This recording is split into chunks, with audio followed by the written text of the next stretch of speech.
Alors, merci de votre retour. J'espère que vous avez pu prendre un petit café, comme ça on aura votre attention pendant l'heure et demie qui vient, et même après pour la conclusion, la synthèse. L'objet de la troisième table ronde, c'est comment démocratiser l'accès aux produits biologiques.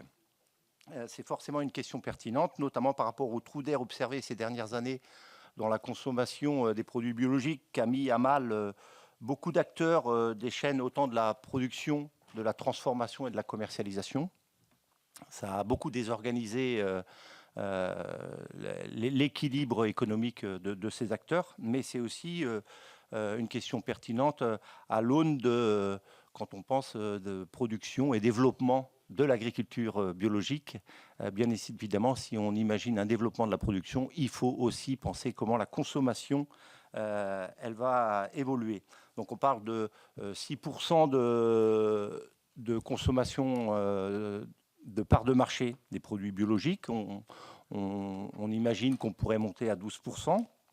Et donc cette part de marché, il y a le marché, et le marché, ce n'est pas une nébuleuse opaque. Un marché, ça se segmente pour l'analyser.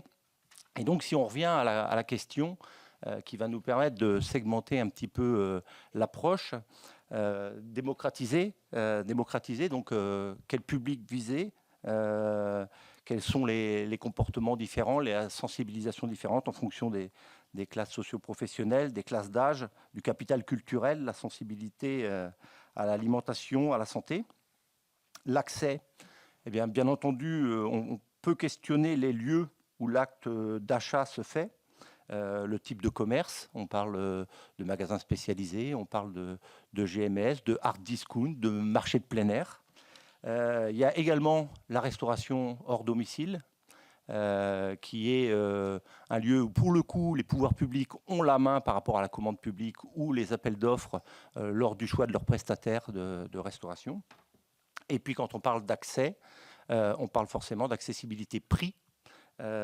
Et donc, notamment, alors je ne me suis pas présenté, mais moi j'étais paysan pendant 23 ans, l'équité est notamment par rapport à le revenu du paysan qui produit le produit de brut de base. Ensuite, les produits bio. On peut en effet se poser la question de quels produits.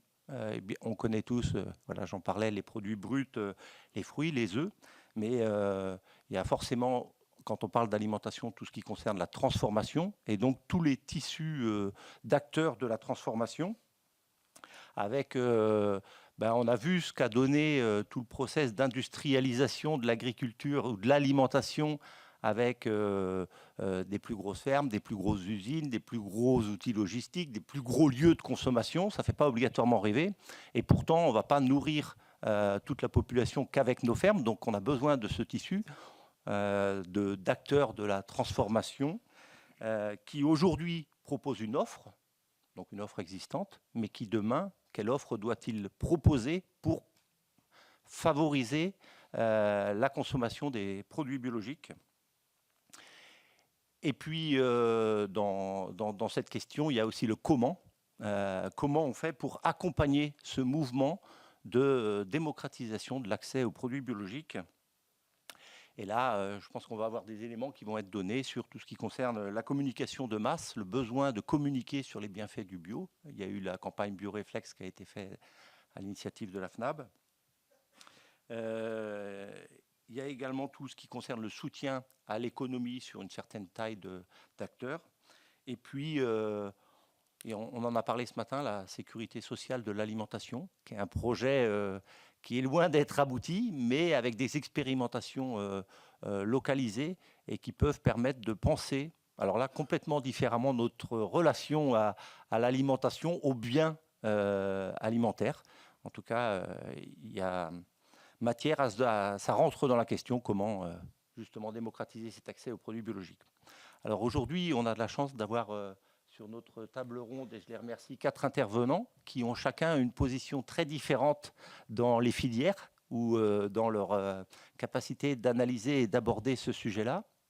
On a d'abord sur ma gauche Pascal Ebel. Donc Pascal Ebel, vous êtes directrice associée au cabinet de conseil en marketing Seaways. Et vous allez nous parler des attentes et des préoccupations des Français par rapport à la santé. Et notamment, vous allez parler un peu de ce qui concerne le santé globale, le One Health. Alors moi, j'en ai appris parce que je ne connaissais pas ça, mais je trouve ça très bien. C'est que ce que j'ai compris, je vous le dis rapidement, mais vous saurez le développer, c'est qu'il n'y a plus trop de distinction entre l'environnement et la santé humaine. Les gens comprennent qu'en fait, on est sur une toute petite planète et que si l'environnement ne va pas bien, notre santé ne peut pas bien aller. Voilà, donc ce lien-là qui est fait. Ensuite, Jean Verdier. Donc Jean, vous êtes président de l'agence Bio. Vous avez une longue carrière de transformateur et de paysan. Et vous allez nous parler, pour l'agence Bio, déjà de l'intérêt, vu que vous êtes fait bien attaquer en ce moment, de l'intérêt de conserver ces missions indispensables de l'agence Bio. Et puis également, vous allez développer toutes les évolutions, les tendances, autant sur la production que de la consommation. Ensuite viendra le tour de Christelle Lehir. Vous êtes présidente du directoire de La Vie Claire, qui est donc une enseigne spécialisée dans la distribution des produits biologiques. Et vous allez nous détailler les atouts de ce type de distribution. Vous allez un petit peu nous faire comprendre comment vous qualifiez les consommateurs bio et puis comment vous accompagnez ces différents publics dans leur acte d'achat. Et puis vous allez également nous parler de comment vous sentez 2025, les tendances, les opportunités et peut-être les points sur lesquels il va falloir regarder de très près. Et enfin, Christophe Barnouin, vous êtes le PDG d'Ecotone. Donc, c'est une entreprise agroalimentaire spécialisée dans la fabrication de produits bio avec des marques très connues comme Bjork, comme Bonne Terre, comme Danival, comme Clipper. Et vous allez nous faire d'abord une première diaporama des tendances lourdes de consommation AB et assez fines dans la finesse des différents types de produits. Et vous aborderez aussi l'importance du tissu des entreprises de transformation. Et également, vous nous parlerez des recettes gagnantes quand on développe des marques, quand on veut rester leader sur un marché et qu'on veut conforter ses positions. Donc je commence tout de suite par donner la parole à Pascal Ebel. Bonjour à tous, merci pour votre invitation. Donc juste pour me présenter, ça fait plus de 35 ans que je suis les comportements des consommateurs et notamment j'ai une enquête qui s'appelle maintenant Nutrimétrie qui permet de mesurer ce que consomment les Français, donc à partir de carnets alimentaires à domicile, hors domicile, donc tout compris, hein, c'est vraiment leur alimentation et à l'intérieur, on sait s'ils bio ou pas. Mais aujourd'hui, ce dont je voulais vous parler, c'était aussi de regarder comment évoluent leurs attentes et voir que finalement, il y a quand même eu des contraintes. En effet, vous les avez citées. Et on va juste mettre le premier slide et vous montrer que quand on essaye de travailler sur un sujet qui est l'alimentation saine et durable, on a finalement du côté des consommateurs des choses qui sont assez éloignées de la FAO, puisque j'utilise une enquête, hein, j'ai 2000 individus, donc c'est représentatif, et je pose une question ouverte pour essayer d'accéder à ce qu'on appelle les représentations des consommateurs. Et c'est vrai qu'en posant ce type de questions depuis 2000, je me rends compte que toujours le premier mot, depuis 2015, c'est le mot biologique. C'est-à-dire qu'à une question large où je demande aux gens de les inciter à des réponses préformatées. Vraiment, le mot biologique est cité. Là, dans 60% des gens, des 2000 individus, ont répondu spontanément biologique. Donc, autour de cette question-là, de comment fait-on pour aller vers une alimentation plus saine et durable, ils vont majoritairement, donc 31%, parler avant tout du modèle agricole. Donc, derrière modèle agricole, il y a évidemment le mot biologique. Raisonner, je ne sais pas si vous vous souvenez, mais c'était ce qu'on avait mis en avant dans les années 80, donc c'est resté dans la mémoire des plus âgés notamment, et autour de ce modèle agricole, évidemment, on va voir apparaître les mots que vous voyez ici, sans pesticides, et donc c'est question d'une production qui permette finalement quand même hein, d'arriver à une meilleure santé pour le consommateur, l'agence bio. Que la première raison, et ça reste toujours vrai, est avant tout la santé quand on consomme ces produits. Mais on a aussi, et c'est vraiment important, en effet, une partie, donc là c'est 29%, et c'est pas un profil de consommateur qui est plus éduqué, qui est plus... merci beaucoup, qui est plus leader d'opinion, qui va en effet associer. Et j'ai un des verbatim qui est qu'est-ce que c'est qu'une alimentation saine et durable? Et on répond, c'est un aliment qui permet d'avoir une bonne santé pour l'agriculteur, hein, il cite agriculteur avant le reste, pour ma santé à moi, pour la santé de la planète. Donc il y a vraiment ce lien qui est nouveau. En effet, c'est un concept qui nous vient des États-Unis, mais petit à petit, les gens savent l'exprimer, alors pas en disant One Health, hein, mais en exprimant ce lien entre l'environnement. Si les aliments sont bien cultivés, ça sera meilleur pour ma santé. Et puis on a évidemment un groupe qui est plus petit, hein, qui va parler des messages du Programme national nutrition santé qui date de 2001, et celui qui est le mieux retenu, c'est fruits et légumes. On le voit dans le nuage de mots, hein, légumes et fruits sont les premiers aliments qui sont cités, mais aussi ni trop gras, ni trop salé, ni trop sucré. Donc là, c'est une partie de la population qui répète un petit peu les messages. On a un groupe 20%. Alors là, c'est vraiment ceux qui sont leaders d'opinion, qui vont vraiment vous parler de ce qui est un peu plus, je dirais un petit peu plus tendance, les nouveaux mouvements sur l'alimentation, qui sont d'aller vers des produits locaux, des produits circuits courts. Donc c'est sorti un petit peu avec le Covid, hein, cette tendance du régional, français, ça s'est vraiment développé. Ça a été un courant qui a été un petit peu quand même concurrent du bio. Et le fait de faire du fait maison. Donc ça, c'est cet idéal d'une alimentation qui soit vraiment proche du producteur, mais aussi où on n'achète pas de produits ultra transformés, puisque ça, c'est passé aussi, hein, dans la tête des consommateurs, même si c'est un concept qui est venu de la recherche. Les gens citent cette question d'ultra transformé. Donc cette catégorie de population va dire ça. Donc là, c'est vraiment les très éduqués. Et à l'opposé, on a 10% d'individus, et là, on va retrouver un peu ce sujet de l'insécurité alimentaire, qui vont vous citer des aliments indispensables. Et c'est là qu'on voit qu'il y a quand même une polarisation dans la population française, parce que les aliments indispensables aujourd'hui, c'est le poisson, la viande. Et donc, on a quand même des choses à faire pour améliorer la connaissance. Mais vu la période qu'on a traversée avec 20% d'inflation, on a vraiment des gens qui sont encore contraints, même si ça diminue. On n'est plus qu'à 32% de gens qui sont en insécurité alimentaire. On était à 37% il y a 2 ans. Et en 2011, dans la première enquête où ça a été mesuré, on n'était qu'à 11%. Donc on a une contrainte qui fait qu'en effet, le consommateur n'a pas le choix, hein, ça c'est important. Il n'a pas le choix d'aller vers ce dont il rêve, qui est l'agriculture biologique. Juste sur le slide suivant, ce que j'ai illustré, c'est les différences entre les tranches d'âge, hein, pour comprendre comment se fait le mouvement. Souvent, pour essayer de se projeter, ce qui est important, c'est de regarder ce que pensent les plus jeunes pour voir vers quoi on va. Donc évidemment, je l'ai écrit tout en haut, hein, tout le monde cite bio, mais ce que j'ai représenté ici, c'est les mots que disent les 18-24 ans et que ne disent pas les autres. Donc qu'est-ce qui différencie les différentes générations, les différentes tranches d'âge? Donc vous voyez que les plus âgés, ils vous parlent de bio, mais aussi d'agriculture raisonnée. On trouve un tout petit peu les mots agriculture régénératrice, mais c'est très très faible. Et ils vont parler des traitements, donc c'est vraiment l'agriculture, comment elle est faite, comment les produits sont préparés, donc les traitements, les engrais, les pesticides, et le côté local, régional, c'est aussi les plus âgés. Vous voyez que les 55-64 ans, ils sont aussi, hein, parce que la première peur, ça reste le sans pesticides. Et puis plus on va vers les plus jeunes, et plus on va vous parler de santé. Hein, finalement, une agriculture saine et durable, elle passe par le sain, et on vous parle de ce qui s'est mis en place depuis 2001, c'est-à-dire manger 5 fruits et légumes par jour, ne mangez pas trop gras, ni trop salé, ni trop sucré, c'est ce que disent les 25-34 ans. Et plus on va vers les jeunes, et plus on va vers du positif. C'est ce qui s'est mis en place. Je pense que le Covid a joué dans ce sens. Hein, c'est on était dans une vision de la santé qui était très négative, qui était sans. Ce qui a fait de la concurrence au bio, ça a été le sans résidus de pesticides. Eh bien, vous voyez que les 18-24 ans, ils vont parler de positif et parler de nutriments riches en.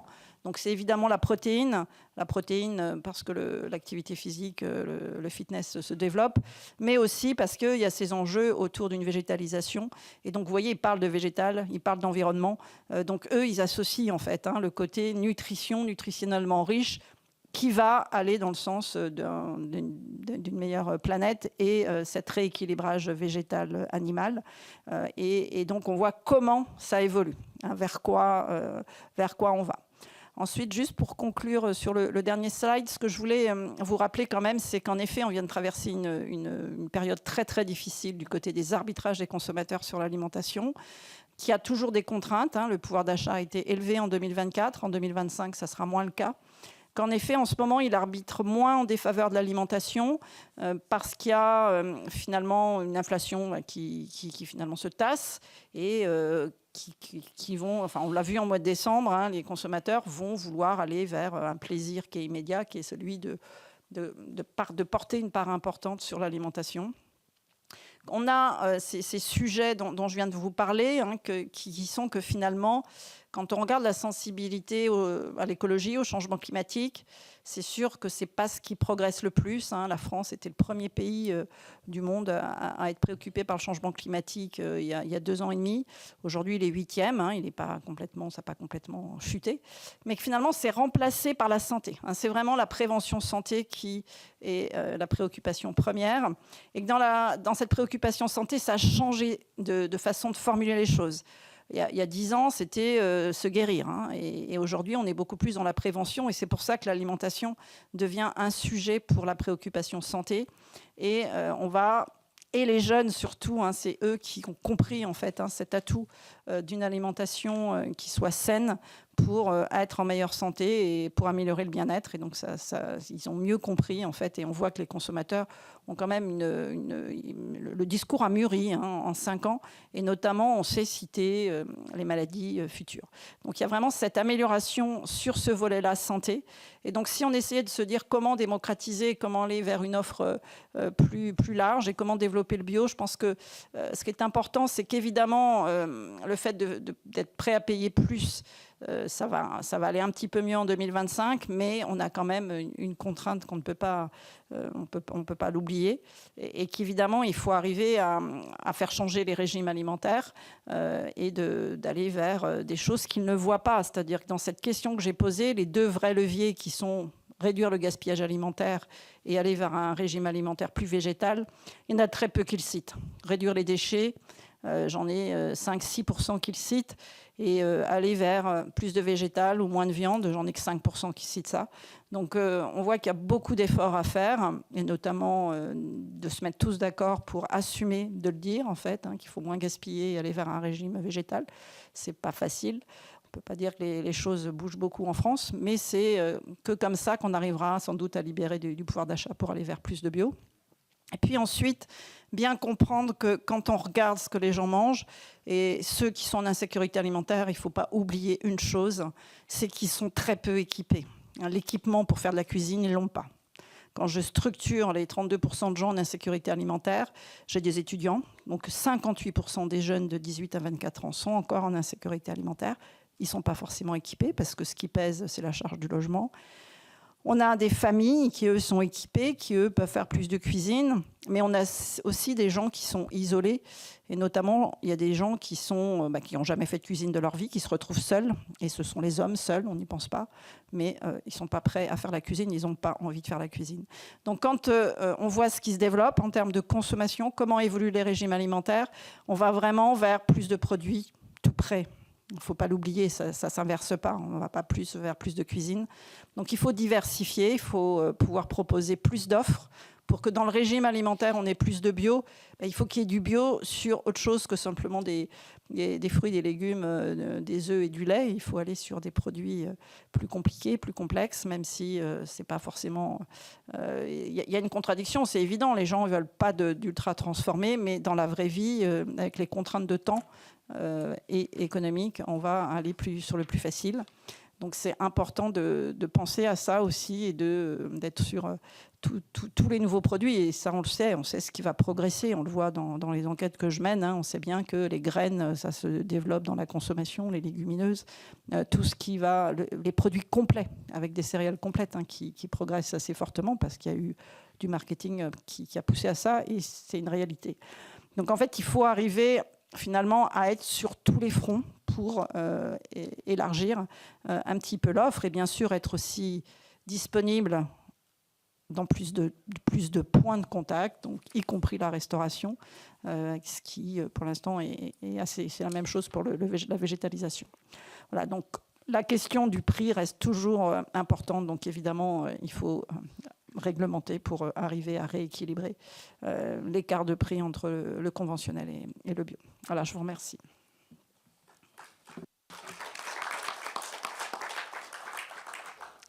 Donc merci Pascal pour ce premier constat dressé à partir de vos enquêtes qui montrent que l'agriculture biologique ressort quand même chez 60% des Français par rapport à leurs attentes concernant la santé. Donc c'est plutôt encourageant.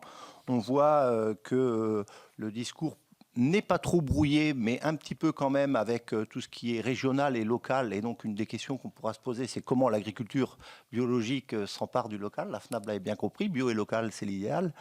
Et puis, bien sûr, insister aussi sur la contrainte prix avec le contexte inflationniste qu'on a eu ces dernières années et qui impacte toutes les populations, et même les populations CSP+, puisque malgré tout, elles doivent aussi repenser la priorité de leurs dépenses. Donc en fait, ça concerne tout le monde.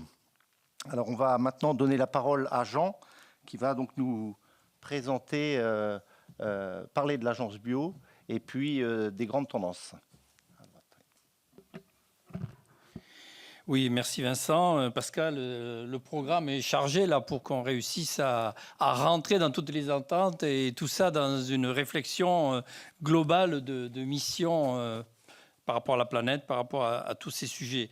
Donc merci en tous les cas aux organisateurs de nous permettre de présenter dans cette salle que j'ai fréquenté ces derniers temps. Vous savez, c'était évoqué l'amendement d'un certain sénateur qui avait porté, après, je dirais, l'autre assemblée, l'Assemblée nationale, qui avait présenté aussi un amendement de ni plus ni moins d'arrêter l'agence bio. Ceci dit, je vous rassure, a priori, tout est aligné, puisque toutes les organisations professionnelles candidates aux chambres d'agriculture, toutes les 7 familles de la et au-delà, qui composent l'agence bio, se sont déclarés en faveur du maintien de cette agence bio. Donc, pour le moment, même si tout n'est pas sauvé, ça va mieux. Mais enfin, merci en tous les cas de pouvoir expliquer, parce qu'il faut toujours redémarrer, faire de la pédagogie sur ce que nous faisons. Et nous avons principalement 3 missions. 3 missions avec très peu de monde, tout compte fait. On est 24 personnes. Donc, et un budget avant retaille, parce que l'agence est sauvée, mais les budgets ne sont pas, le contexte étant ce qu'il est, les 30 millions ne sont pas complètement sauvés. Mais enfin, les tutelles que l'on a priori, ont décidé de nous soutenir, donc le ministère de l'Agriculture et le ministère de la Transition écologique. Donc, je vous le disais, on a 7 familles, ça part depuis les organisations professionnelles d'agriculteurs, la FNAB ici présente, les chambres d'agriculture présentes également, mon prédécesseur Loïc, que je ne vois plus, qui est là, et l'ensemble des chambres d'agriculture qui nous soutiennent. Alors, bien sûr, les transformateurs, vous avez tous les logos, les transformateurs, la coopération agricole qui porte à la fois le monde agricole et le monde de la transformation, la FCD, donc toutes les grandes surfaces, le syndicat de distribution des produits bio, magasins spécialisés, voilà, la vice-présidente et présidente du SINADIS, Christelle, et puis également dans les territoires, les interpros régionales qui portent le fait bio. Donc, on a trois grandes missions. La première est d'informer, on dit la communication, mais en réalité, on s'aperçoit en écoutant les différentes tables rondes que informer, c'est aussi surtout faire de la pédagogie. C'est pas uniquement déclencher l'acte d'achat, c'est expliquer toute la profondeur que porte, tout l'aspect holistique que porte l'agriculture biologique. Et ça, on le met en œuvre. Et je vous invite à venir nous voir au Salon de l'Agriculture, où on présentera la nouvelle campagne, puisque tu disais bioréflexe, non, ça a pivoté, c'est dans l'action, à savoir ayons le bioréflexe, qui va démarrer donc la semaine prochaine au Salon de l'Agriculture. L'analyse, bien sûr, des chiffres, scruter le marché, ça c'est une de nos missions également, qu'il soit dans le monde agricole des surfaces et des filières ou qu'il soit dans le monde de la consommation également. Et enfin, financer la structuration des filières, c'est-à-dire qu'on a un petit budget, que je vous disais, de 18 millions, qui n'est pas complètement sécurisé, loin de là, mais qui permettent de fabriquer, de transformer du français grâce à ce qu'on appelle le Fonds Avenir Bio. Alors, où en est aujourd'hui la consommation? Alors, ça a été évoqué plusieurs fois, hein, je m'excuse pour les redites, mais 6% seulement du budget des courses, il a un peu repris du poil de la bête, mais est dépensé en bio. Donc ce chiffre a été en baisse, il est plutôt, je dirais, stabilisé à la minute. C'est à peu près le même qu'aux États-Unis.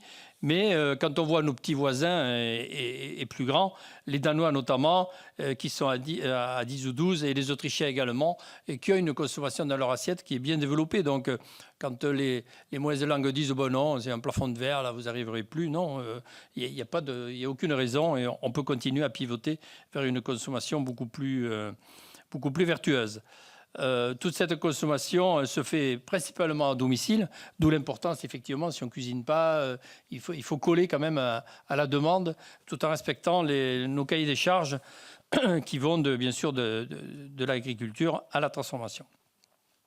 Donc 6% est fait dans les cantines, et ma foi, c'était très intéressant de voir ce matin toutes les présentations qui ont été faites, et c'est quelque chose qui se développe bien, mais pas assez fortement, évidemment. Il faut savoir que souvent, ça n'a pas été dit, mais tout le monde le sait, que le principal repas et le bon repas se fait à la cantine et ne se fait pas chez soi pour beaucoup de populations.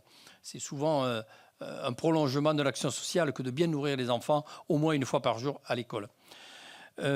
Donc, ça, c'est pas idéal, mais c'est pour ça que l'agence bio met 3 ou 4 collaborateurs qui s'occupent justement de faire pivoter et de faciliter et d'expliquer et de faire de la pédagogie auprès des élus, auprès des organisations, auprès bien sûr du Salon des maires de France, afin d'expliquer et de faire cette transition.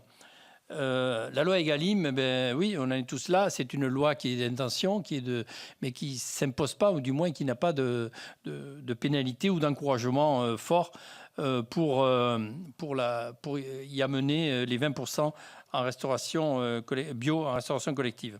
Et la restauration commerciale, il y a 1%, 1-2%, c'est difficile à mesurer, où le vin représente le principal ambassadeur sur les tables des restaurants. C'est déjà une bonne entrée. Ça concerne les Français, on aime bien manger, bien boire. Pardonnez-moi, à l'Assemblée nationale, j'ai sorti une bouteille de vin, que je vous expliquerai tout à l'heure. On m'a dit, cachez-la, vous n'avez pas le droit de... J'ai sorti des œufs, non pas de marque non plus, ou de filière.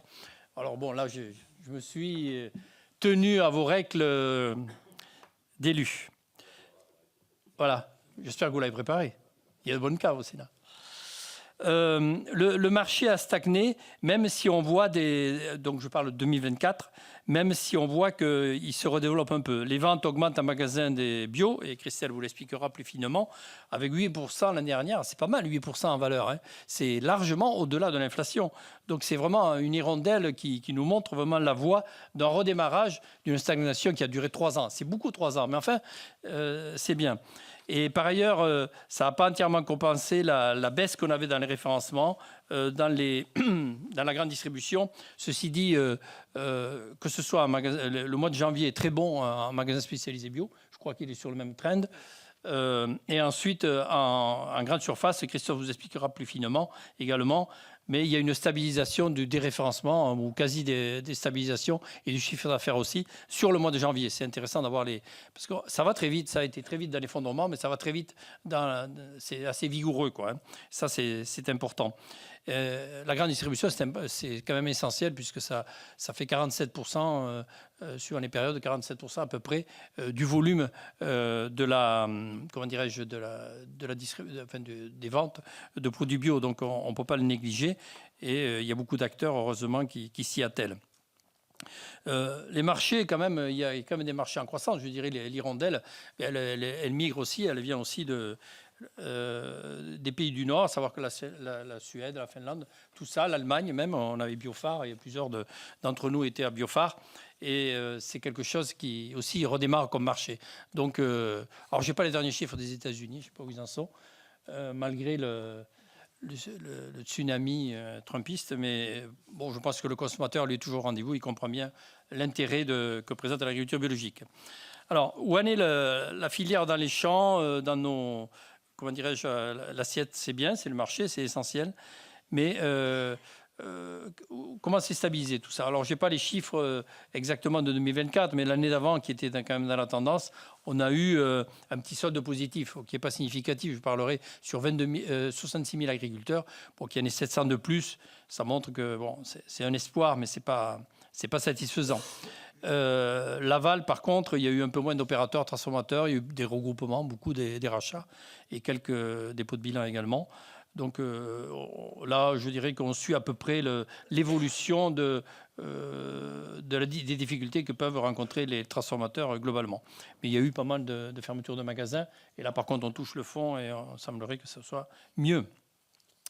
La répartition entre les producteurs en pure player, en bio, et ceux qui sont en mixte, bon, il y a quand même aussi, là aussi une évolution. Il y en a qui, ce qu'on appelle la déconversion. Il y a quand même un petit mouvement qu'il faut suivre de près. Et il est temps de leur donner justement, de les accompagner pendant cette période, ce que les organisations agricoles ont expliqué plusieurs fois aux différents ministres. Et par ailleurs, de lancer des signaux aussi, de dire, attendez, ne classez pas le dossier, ça repart. Parce qu'on a plus à faire dans les ministères. Je ne parle pas dans les administrations, on a beaucoup d'amis et beaucoup d'alliés, mais on a affaire souvent à des gens qui suivent la tendance majoritaire de sceptiques. Mais bon, on a quand même des chambres d'agriculture, des syndicats pure players comme la FNAB, et qui sont là pour dire, ben non, il faut y aller quand même. C'est un créneau qu'il ne faut pas lâcher. Il y a une chose qui a été dite ce matin, c'est de rapprocher, de recréer le lien entre le monde agricole et la ville et l'urbain. Il y a beaucoup de choses qui sont faites, mais il y a aujourd'hui un quart des fermes agricoles qui font de la vente directe. Et cette vente directe, elle fait du lien entre les deux mondes. Et c'est quand même 26 000 points de vente. Et c'est beaucoup plus qu'en conventionnel. En conventionnel, il y a à peu près un quart qui fait de la vente directe, un petit quart même. Et alors que là, on est à 40%. Et je peux vous dire que dans les motivations des jeunes agriculteurs qui veulent s'installer en bio, c'est une grosse motivation. Ils ont envie de faire de la vente directe, ils ont envie d'expliquer cette fierté qu'ils ont de leur métier. Et quand on parle de réinstallation, je dirais, hors slide, que je parle sous contrôle de mon collègue et prédécesseur à la présidence de l'agence, 30% au moins et 40% suivant les régions, des porteurs de projets qui veulent s'installer en agriculture ou reprendre la succession, eh bien, ils disent on veut bien y aller, mais à condition que ce soit en bio. Donc, on est une réponse à cette installation. Ça veut dire qu'il faut, nous, offrir des débouchés, d'où notre rôle essentiel, les uns et des autres, ici autour de la table et dans cette assemblée. Alors, les surfaces agricoles, on a à peu près 10%, c'est pas mal. Hein. C'est quand même, même si ça plafonne, c'est quand même 2,8 millions d'hectares. Bon, ça fait du monde. Avec quelques grandes déconversions, qui étaient des gens qui étaient assez récents souvent en agriculture bio, surtout en céréales, qui concernent beaucoup la région parisienne, entre autres. Mais on est quand même quasi champion d'Europe en surface agricole bio avec l'Espagne. Alors, les évolutions par filière, vous avez le chiffre, je ne vais pas toutes vous les commenter.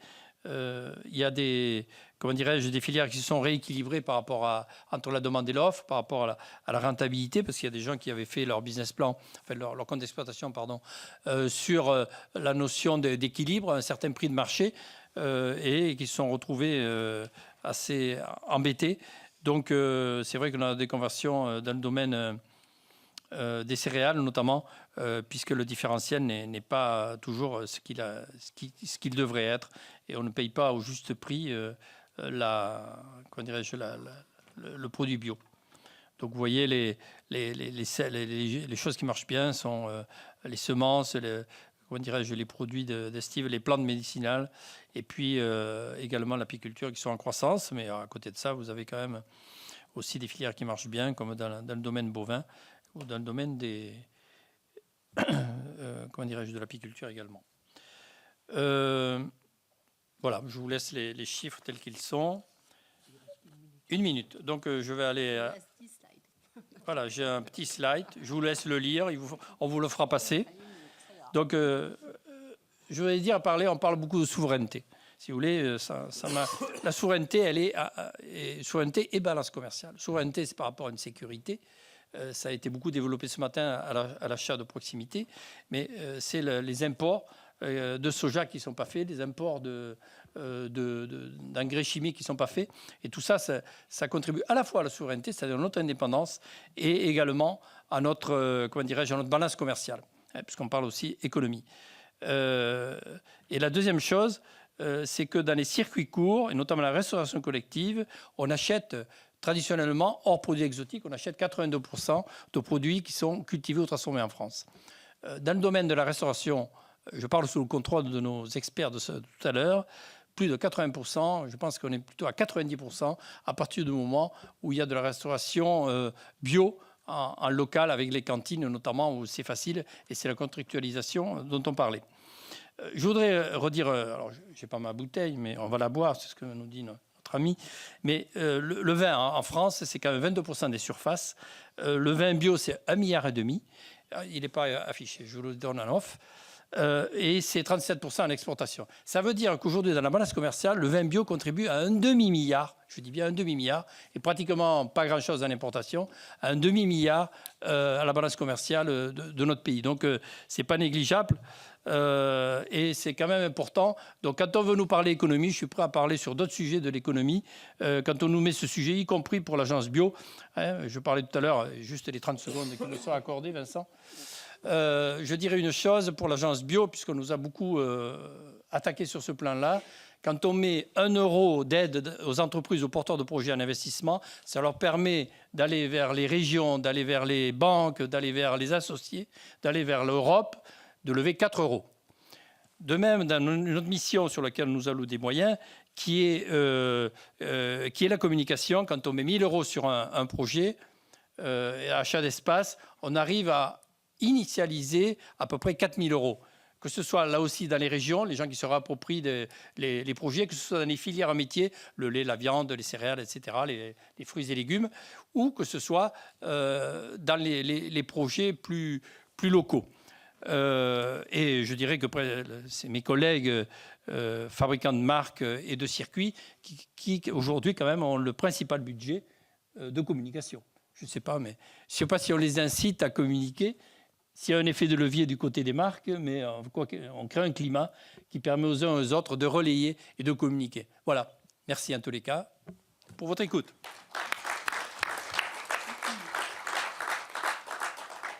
Merci Jean, on voit bien que la reprise est là, elle montre son nez même si elle est faible et fragile. Pourtant il y a des atouts à faire valoir, autant écologie, environnementaux et aussi économiques au niveau de l'économie nationale. En tout cas, on voit aussi qu'il y a eu un fort impact autant sur les acteurs de la production, de la transformation avec beaucoup d'arrêts, quelques installations, mais que le solde est à peine positif. Maintenant, Christelle, vous allez pouvoir nous parler de comment vous avez traversé ce moment à la vie claire, quelle analyse de la situation vous avez par rapport à la distribution, et puis quelle perspective vous imaginez. Bonjour à tous.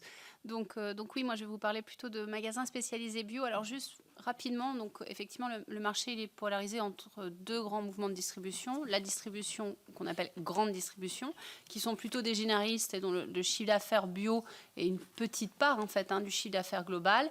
Et les magasins spécialisés bio. Alors j'ai le plaisir aussi d'être présidente du Synadis, donc de assez bien connaître la profession des magasins spécialisés bio. Plus petites boutiques ou boutiques de proximité.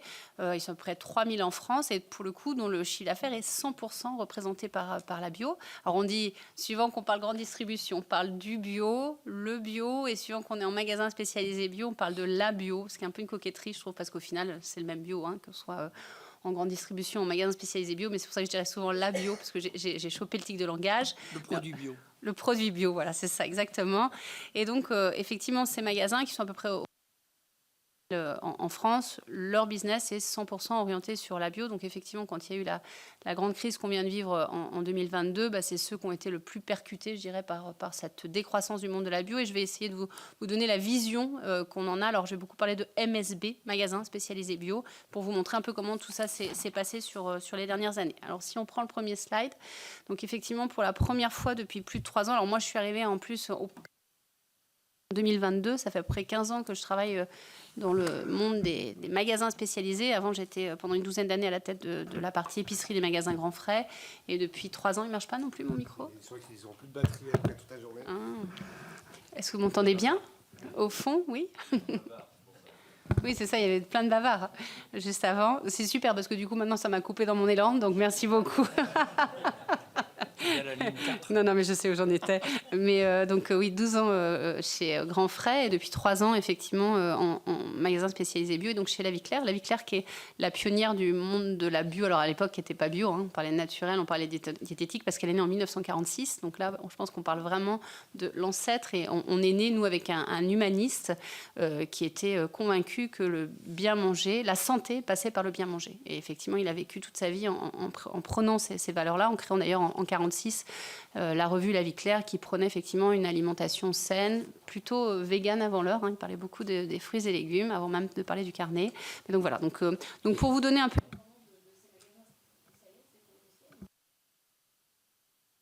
Merci pour mon baptême du feu, je suis ravie. Franchement, je ne connaissais pas ce que c'était de parler au Sénat, mais sans micro, c'est génial. J'adore. Est-ce que vous m'entendez à nouveau? Vous me faites des signes quand vous ne m'entendez plus, comme ça je reprendrai le fil. Donc, c'est un bisutage en réalité. C'est la première fois qu'on vient, comme ça on est bisuté. Représentateur du plomb, c'est plus mieux.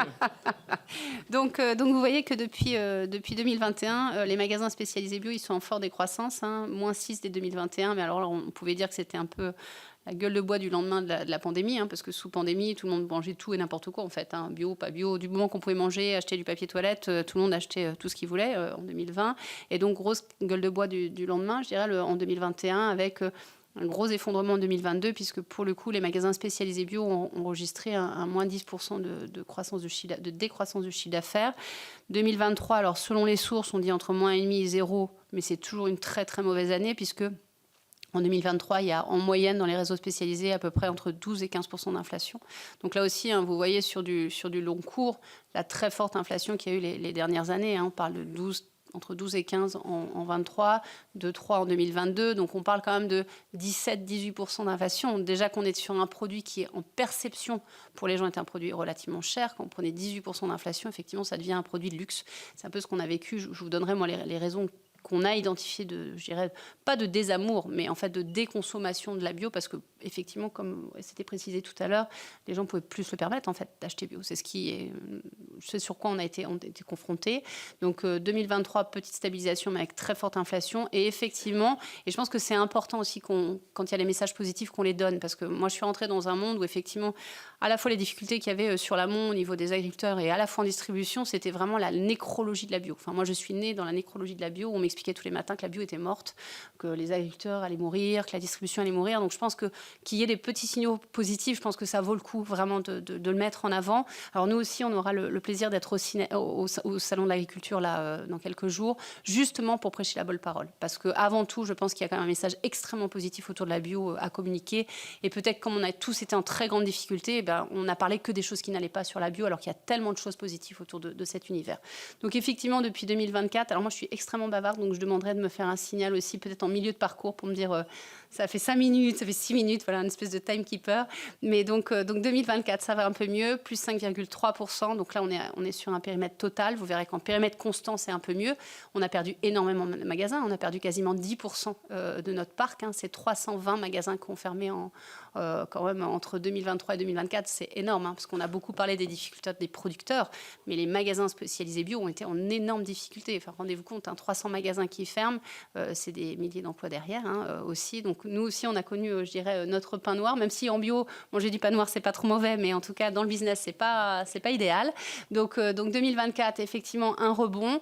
On n'est encore pas complètement sorti, mais comme le disait très justement Jean, il y a une espèce de... Les hirondelles ne font pas le printemps, dit-on, mais elles donnent un signal que le printemps arrive. Donc on pourrait dire qu'on a commencé à voir les hirondelles en 2024 et on espère cette fois-ci qu'on va voir le printemps en 2025. Et en tout cas, effectivement, les chiffres de début d'année sont plutôt corrects. On est sur les mêmes tendances de croissance de chiffres, périmètre constant à 7, 8 et à peu près 5 sur le marché total. Là aussi, si je prends les deux mondes de la distribution, la grande distribution n'est pas complètement repartie. Suivant les sources, on parle de -5, -3, enfin en tout cas l'année dernière, hein, mais là aussi les sources ne sont pas toujours d'une fiabilité de dingue. Et donc la distribution SP, elle pour le coup, se répartit. Et c'est pour ça que le total bio n'est pas encore positif, puisque c'est la grande distribution qui a tiré vers le bas.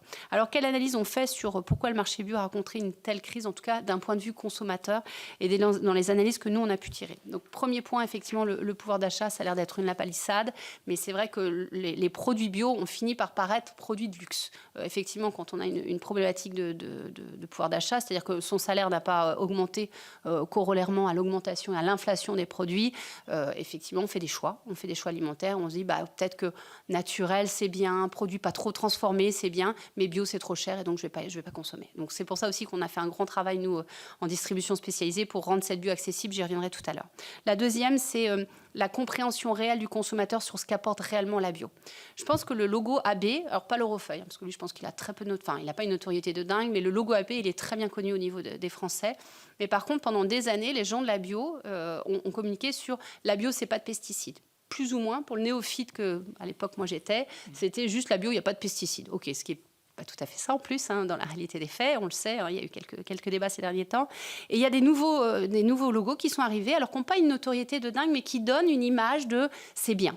Haute valeur environnementale, qui est une intention de bonne pratique d'ailleurs. Hein. Enfin, moi, j'ai rien contre les intentions de bonne pratique. Je vous explique juste ce qui s'est passé dans la tête du consommateur. C'est pas que haute valeur environnementale ou sans résidus de pesticides a une grosse notoriété. Faut que j'accélère. Ouais, je sais, mais moi je m'emballe. Hein, là. Mais après, je vais aller vachement plus vite. C'est vrai, non, mais c'est les trois points clés finalement. Pourquoi la crise ?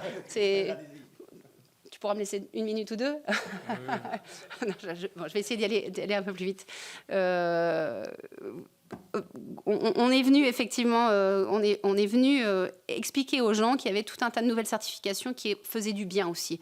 Le haute valeur environnementale, on a limite l'impression que c'est mieux que bio. Le sans résidus de pesticides, finalement, quelle est la différence avec la bio, puisqu'on nous avait dit que la bio, c'est sans pesticides. Et tout ça pour 20% moins cher.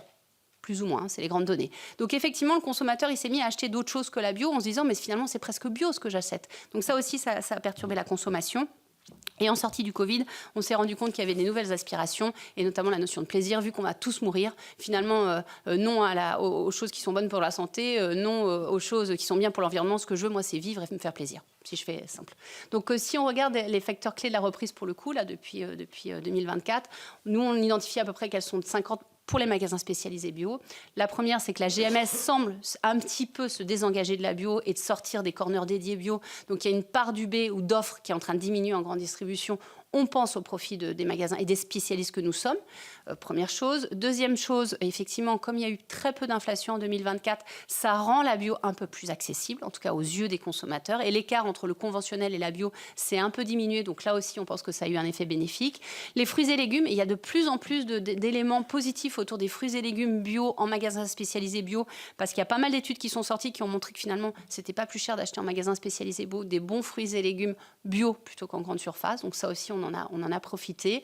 On a eu peu de retours de polémiques médiatiques. Alors, il y en a eu quelques-unes, hein, du bio-bashing, un petit peu de partout sur la bio. On a été un peu moins concernés, nous, les magasins spécialisés bio. Et pour le coup, alors, le malheur des uns fait parfois le bonheur des autres. Hein. Il y a eu beaucoup moins de magasins, puisqu'il y a 371 magasins qui ont fermé en 2022. Quelque part, la part d'estomac, elle n'a pas diminué de dingue, mais il y a moins de magasins. La grande distribution fait un peu moins recette et ça bénéficie aux magasins spécialisés bio. Si je fais simple, c'est à peu près ça, les grands facteurs clés de la reprise.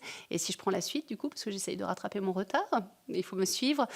Comment on identifie aujourd'hui la consommation et le consommateur autour de la bio? Donc nous, on pense qu'il y a deux cibles assez distinctes dans ce monde de la bio. Il y a les bio-addicts qui sont le noyau dur pour nous, les magasins spécialisés bio. Ces gens-là, ils sont ultra convaincus, ils sont engagés.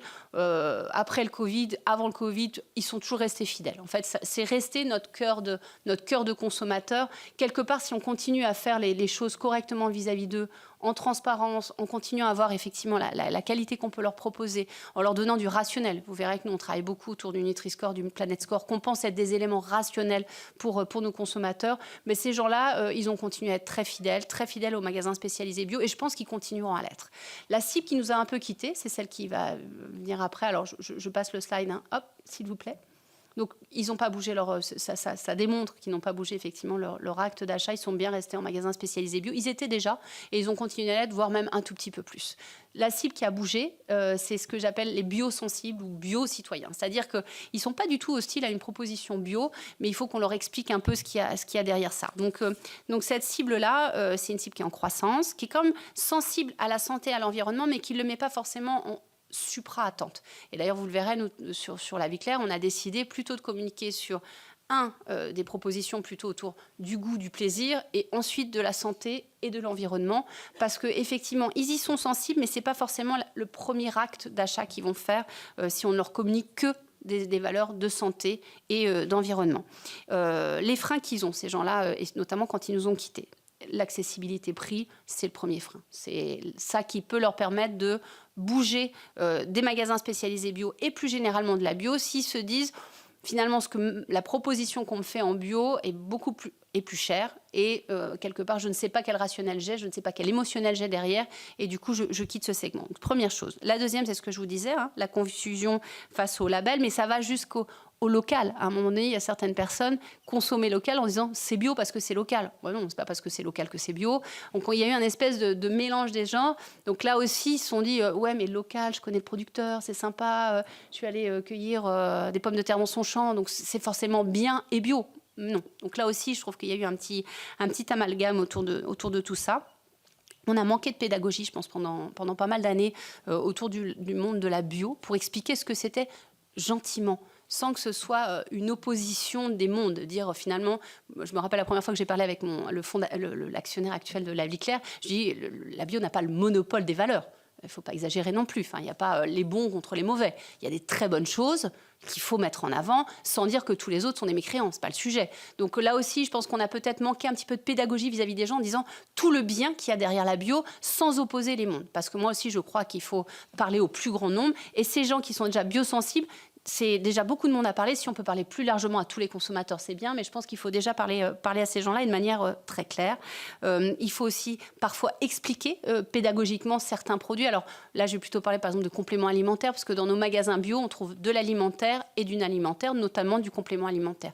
La première fois que je suis rentrée de manière très analytique sur un magasin bio, au départ, je me suis dit « Ouloulou, il y a des trucs, c'est mouton à 5 pattes. Hein. Ouh là, ça fait peur. » Enfin, surtout dans le complément alimentaire, par exemple, le plasma marin. La première fois que j'ai découvert du plasma marin bio, je me suis dit c'est pointu quand même, hein. Est-ce que ça fait mal, docteur? Là aussi, il faut expliquer, il faut accompagner. Comme la bio, qu'est-ce que c'est la bio? C'est pas juste du sans pesticides, c'est des méthodes de production, c'est des cahiers des charges spécifiques, c'est du respect des saisons, c'est de la biodiversité, c'est tout ça. Et ce ne sont que des choses positives, mais il faut, je dirais, avoir une communication qui soit, et je pense que l'agence de bio le fait très bien, une communication qui soit positive et qui donne envie. Alors sur ce biosensible, effectivement, combien de temps me reste-t-il? Une bonne minute. Et demi?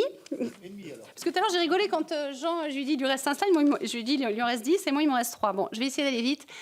Sur les biosensibles ou bio, c'est pour ça que je pense que c'est un peu de rationnel que je voulais vous apporter. Il n'y a pas uniquement les éléments de santé et d'environnement qui comptent. D'ailleurs, vous voyez, ça c'est des chiffres qui sortent d'une présentation que j'avais vue à l'agence bio. Si vous regardez l'attente par rapport à la santé et l'attente par rapport à l'environnement, c'est ce qui a le plus baissé ces derniers temps.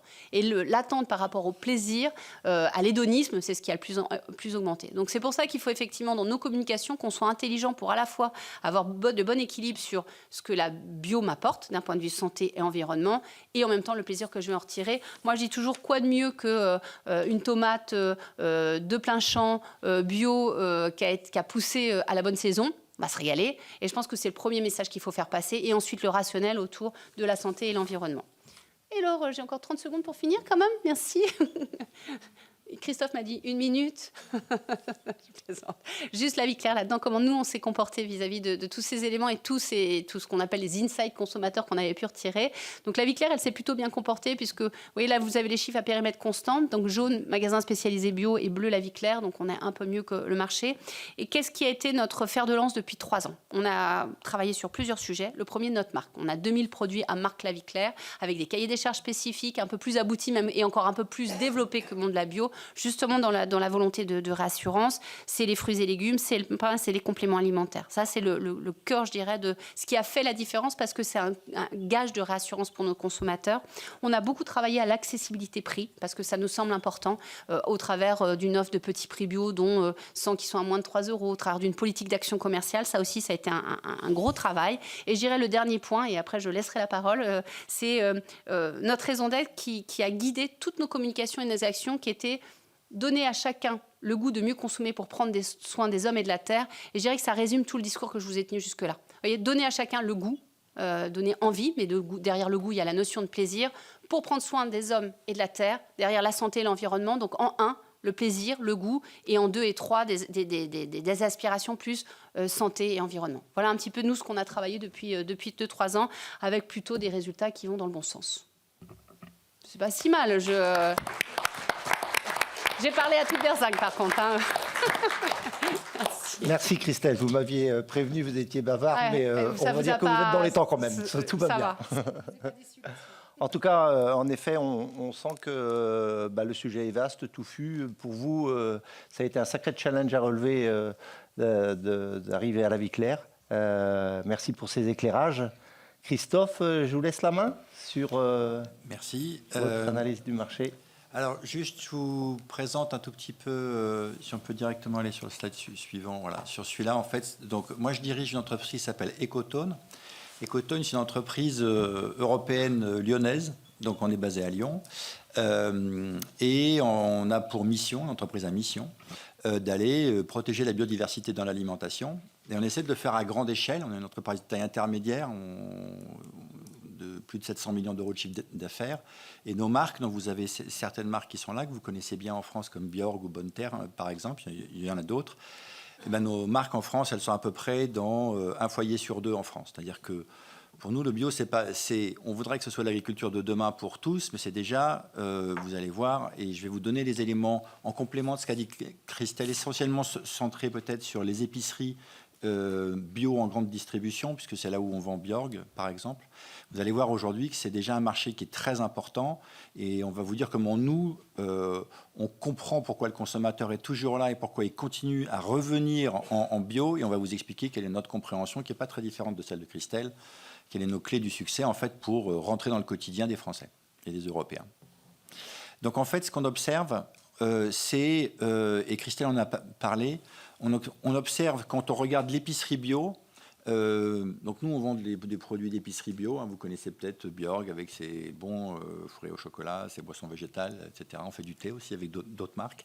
En fait, vous avez du bio à peu près partout, mais vous avez comme un magasin bio dans des hypermarchés. Et ça, on les trace, on les suit avec des études tous les mois, donc on a les chiffres. On a observé effectivement, à l'occasion de l'inflation, une baisse qui est plutôt un ajustement entre l'offre et la demande. Les gens n'ont pas arrêté de consommer bio, d'accord ? Mais objectivement, il y avait un peu trop de magasins bio par rapport à ce que le marché pouvait absorber en période d'inflation. Et les rayons de la grande distribution étaient un peu trop développés par rapport à ce que les consommateurs étaient prêts à acheter en période d'inflation. Donc c'est pour ça que vous avez entendu que les rayons se sont un peu rétrécis.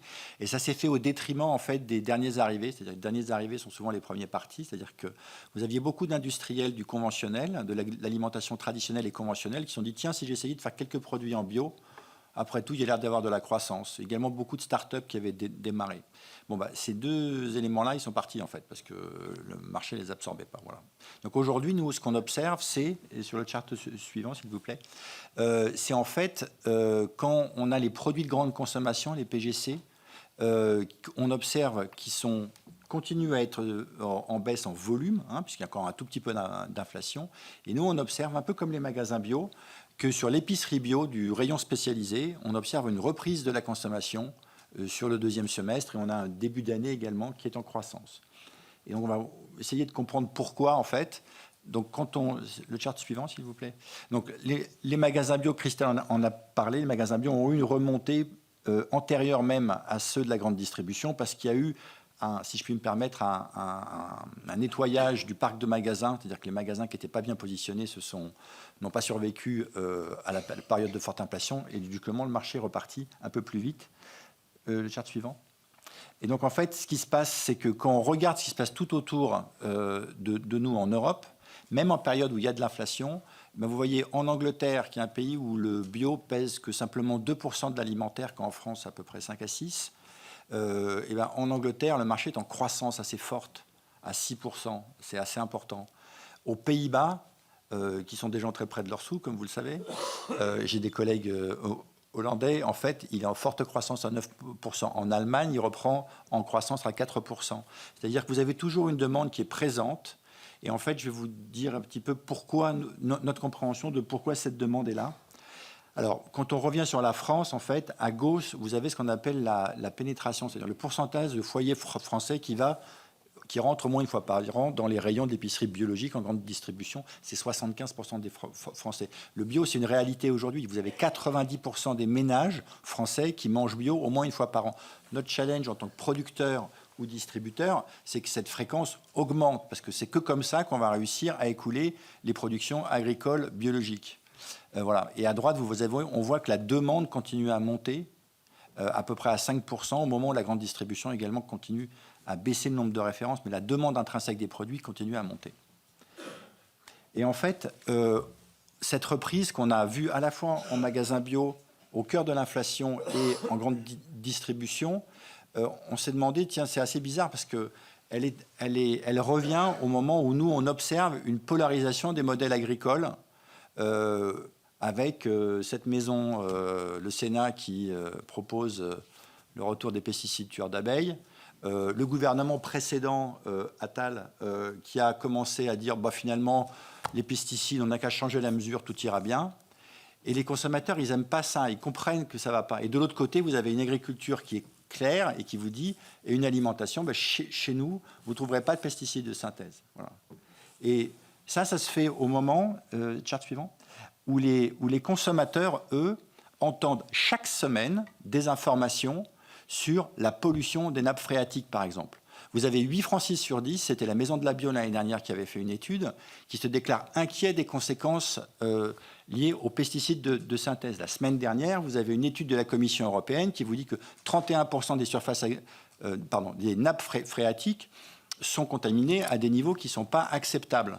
Donc, même au moment où vous avez, on va dire, un lobby, mais un peu plus, on va dire, une contrainte économique, on va dire, exprimée par la FNSEA qui dit attention, nous, on a du mal à vivre avec des standards de très haute qualité, on a besoin de pesticides. Les consommateurs français, eux, ont l'information que les pesticides, c'est pas bon pour la santé et c'est pas bon pour les sols. Et se tournent vers l'alimentation biologique. Je voudrais juste signaler que jeudi, d'ailleurs, à ce propos, il y a une initiative de plusieurs ONG que nous supportons chez Ecotone et que également organise la Maison de la Bio, qui s'appelle Tous Exposés et qui va être une plateforme interactive qui va donner à chacun l'information sur les pesticides et la nature des pesticides près de chez vous. Voilà. Donc, il existait déjà une carte France des pesticides à laquelle nous avions participé, mais vous allez avoir un peu plus d'informations. D'accord ? Donc, aujourd'hui, les Français sont inquiets, à juste titre, ont besoin d'informations. Cette information est de plus en plus disponible. Et ça constitue quand même le moteur clé de la raison d'être de l'agriculture biologique. Alors, pour terminer, en fait, comment nous, on fait pour stimuler la demande, on ne compte pas simplement sur le logo bio, puisque le logo bio, vous pouvez acheter, parce qu'après tout, je suis concurrent de madame à ma droite, c'est-à-dire qu'elle vend des produits à la marque La Vie Claire, moi je vends des produits à la marque Bjorg. Donc mon travail, en fait, c'est... absolument. Et donc notre travail, c'est d'aller franchement aller créer des meilleurs produits. Donc nous, on passe notre temps chez Ecotone et sur Bjorg, par exemple, vous avez mis à créer des meilleurs produits parce que les consommateurs, ils vont adopter une alimentation biologique au quotidien si, ils connaissent les marques. Donc on a beaucoup d'investissements médias sur Bjorg. On fait ce qu'on peut, on a des campagnes qui s'appellent Bjorg to be alive, que vous connaîtrez peut-être. on verse beaucoup de royalties à Patrick Hernandez. Mais en fait, l'idée, c'est de marquer les consommateurs sur qu'est-ce que c'est qu'une vitalité positive par la bio. Des meilleurs produits, on passe notre temps à fabriquer des produits en se disant il faut que mon produit soit meilleur que celui de mon concurrent, mais également d'abord et surtout celui des produits conventionnels. Et on passe beaucoup de temps à améliorer le rapport qualité-prix. On pense toujours que le bio, c'est très cher. Je vous ai pris 2 exemples. J'ai flouté volontairement les marques de droite pour pas que vous ne pensiez pas que je les reconnaisse. Mais vous avez une boisson végétale de Björg. Une boisson végétale de Björg, vous avez son prix là, et puis vous avez son concurrent qui n'est pas bio, ou un thé Clipper, et puis un concurrent avec un éléphant qui n'est pas bio en tisane. En fait, très sérieusement, en fait, et c'est ce que fait la Vie Claire et d'autres distributeurs aussi, on a à cœur d'aller dans le quotidien de tous les Français. D'accord ? Et ce ne soit pas une épicerie de luxe réservée aux gens qui habitent autour du Sénat. Donc nos marques, elles sont présentes dans près d'1 foyer sur 2 en France, et elles le font parce qu'on a des bons produits, que les gens préfèrent, avec des marques que les gens connaissent, et à des rapports qualité-prix, en fait, qui sont là pour permettre à tous, demain, de manger bio. Voilà.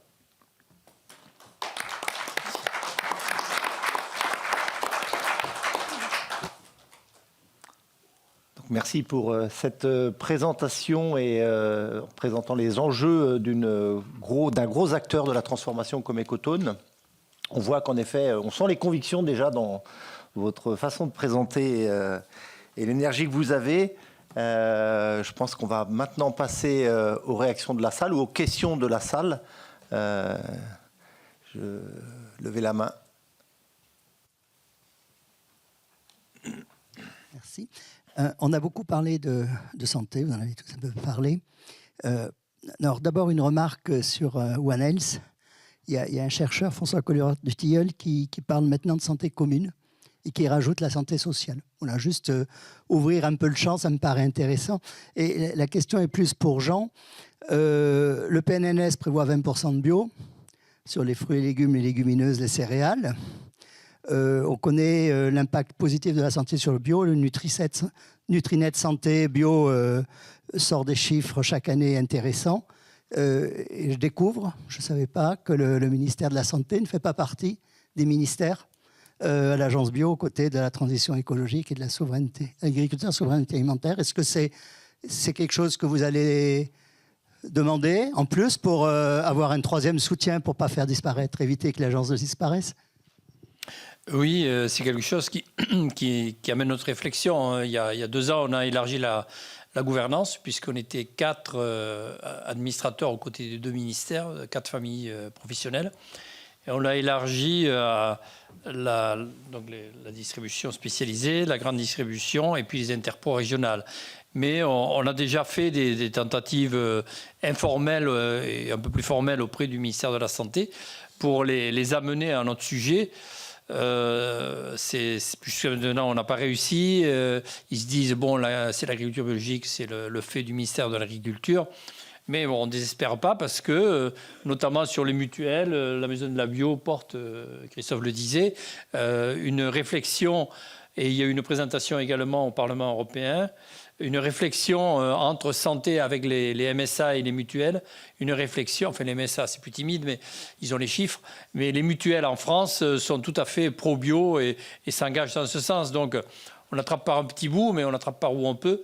Et déjà, si on a une partie qui est convaincue, c'est quand même de plus en plus des forts contributeurs au remboursement sur les problèmes de santé. Donc effectivement, ils sont très intéressés, ils nous soutiennent et ils donnent de plus en plus d'échanges avec les mutuelles. Et on espère demain avec le ministère de la Santé. Mais si tu as une entrée, je suis preneur.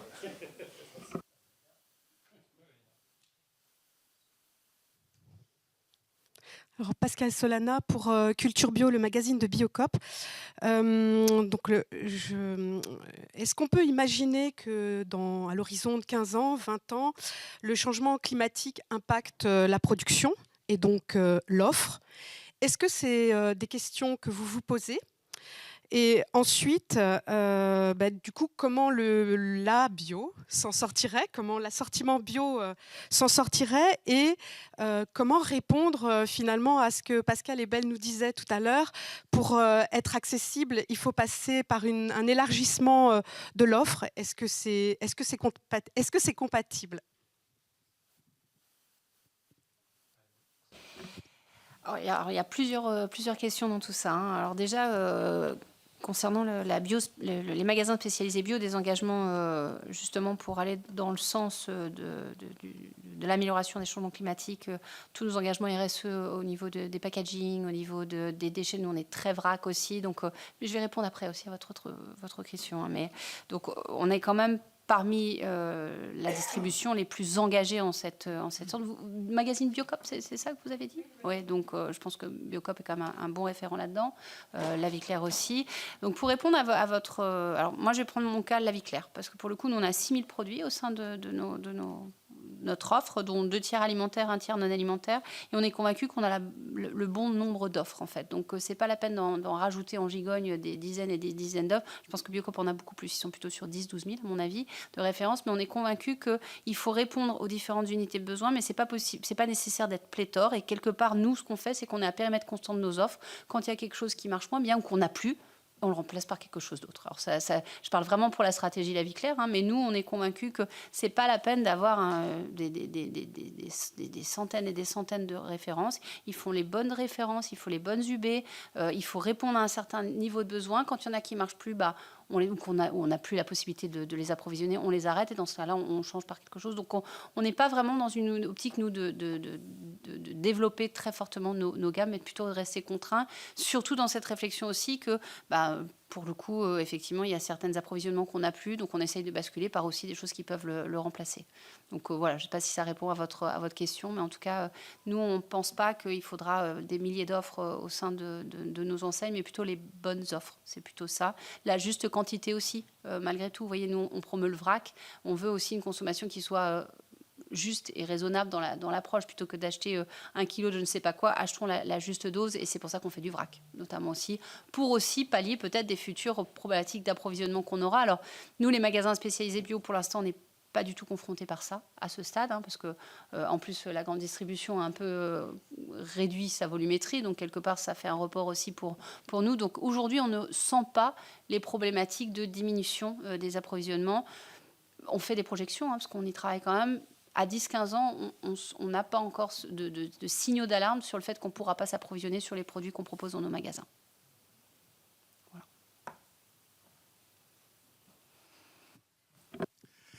Moi, je voulais vous questionner sur les questions de goût.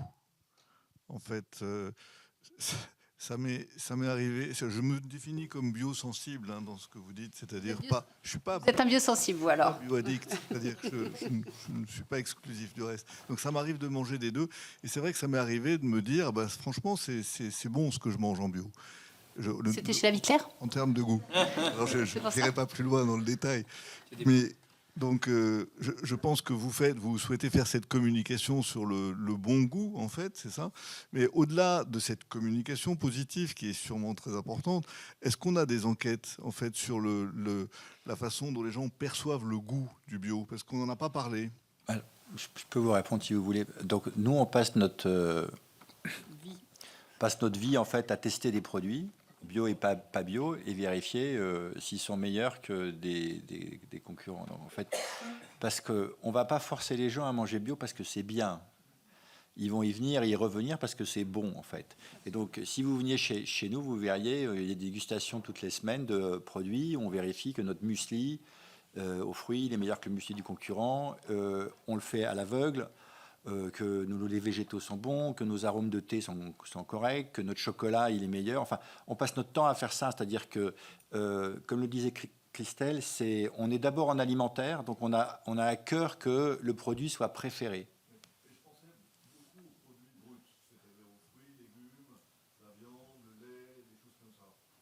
Alors, moi, je vais répondre pour La Vie Claire, parce que dans le plan stratégique qu'on a depuis 3 ans, pour tous nos produits à marque, on a lancé un grand chantier qui s'appelait Fonds de rayon, où l'idée, c'était effectivement de déguster en interne, donc avec tout un panel interne, nos produits qui soient bruts ou non d'ailleurs. Hein. Ça peut être de la viande, ça peut être du lait, ça peut être des œufs, peu importe, sur l'intégralité du panel des produits La Vie Claire. Et à chaque fois, on a décidé de comparer nos produits vis-à-vis de souvent le référent du marché, hein, puisque le leader du marché aujourd'hui c'est Biocoop, donc on comparait vis-à-vis aussi des produits Biocoop, mais aussi vis-à-vis de produits conventionnels, parce que là aussi on n'en parle peut-être pas assez, mais alors je vais prendre un exemple qui pour moi je trouve le plus flagrant, c'est la pâte à tartiner.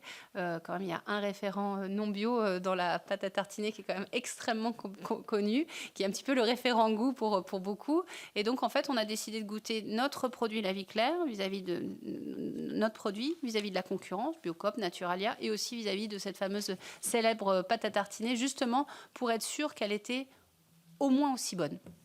Au moins aussi bonne. Donc, un travail sur le goût, effectivement, c'est extrêmement subjectif le goût, donc c'est pour ça qu'on travaille aussi avec des panels internes assez larges, justement pour être sûr que c'est bon, parce qu'effectivement, je pense que quand on parle de l'alimentaire, la chose la plus importante, c'est que ce soit bon, qu'on se régale.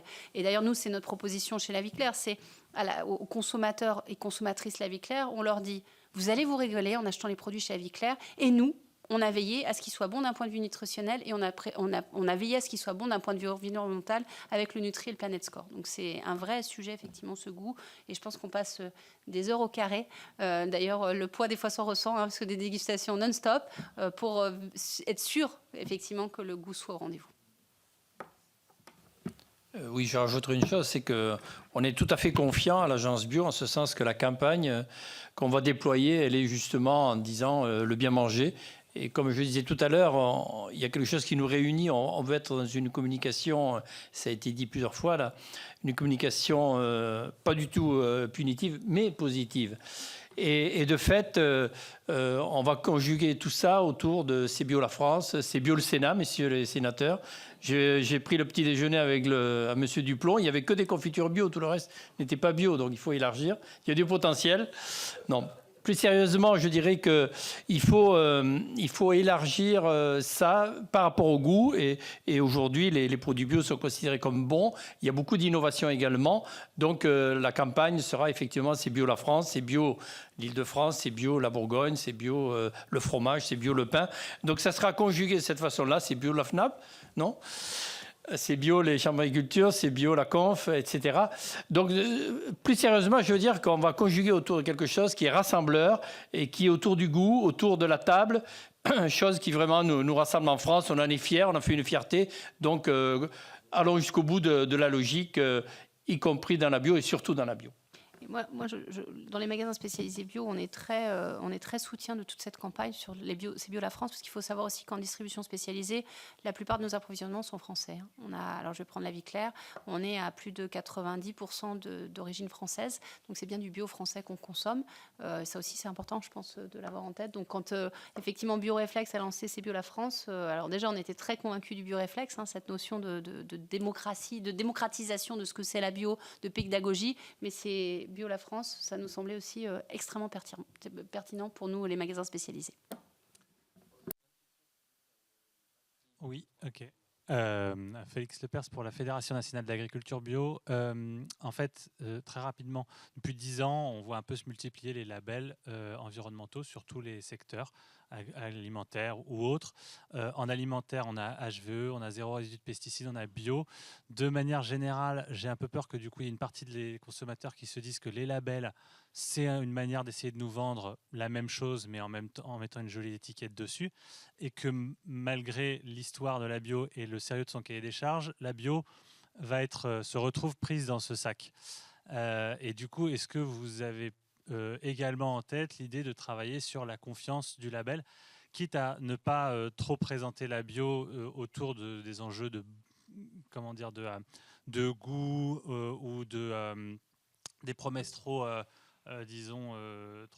trop shiny, je ne sais pas comment le dire en français, mais trop sexy, mais plutôt de manière un peu sobre, de dire en fait ça c'est un label dans lequel vous pouvez avoir confiance dans un océan de labels qui essaient de vous vendre n'importe quoi. Alors, je peux vous faire une double réponse en tant qu'administrateur de la maison de la bio et puis en tant qu'industriel, où je veux que mes produits et mes marques soient préférés. Encore une fois, ce qu'on a observé depuis un gros 12 mois, c'est qu'avec l'intensification des informations liées à la présence des pesticides et à leur côté néfaste sur la santé et l'environnement, la part des consommateurs, même au cœur de l'inflation, qui se consacrent à l'agriculture bio, remonte. Et parce qu'ils savent que c'est sans pesticides de synthèse. D'accord ? Donc ça, c'est un élément déterminant. Et c'est pour ça que monsieur avait raison tout à l'heure.